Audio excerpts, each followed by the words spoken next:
Hi! Today I would like to show you how you can transfer files from HUAWEI Nova 8i to an Android device.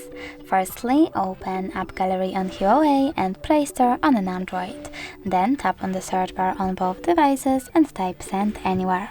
Following that, you need to download this free app from this developer and open it.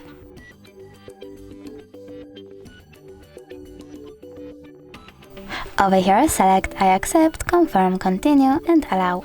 Now we need to do the same on HUAWEI. So I accept, confirm, continue, allow. After that, you need to select receive on an Android and send on HUAWEI. Then tap on all of those type of dots and select send in order to transfer all of those files. It will take a long time though, so I will go with this one photo, just send and click got it. Over here we have the connection ways. We can input this key over here and after that select receive or scan QR code.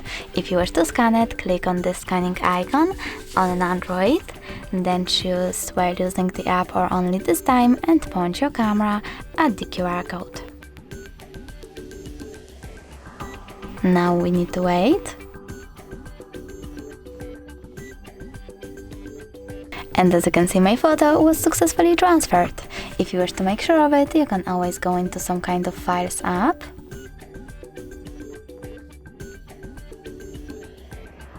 Choose, in my case, Images. And tap on Send Anywhere section. Thanks so much for watching. If you enjoyed this video, don't forget to leave a like, comment and subscribe. Bye!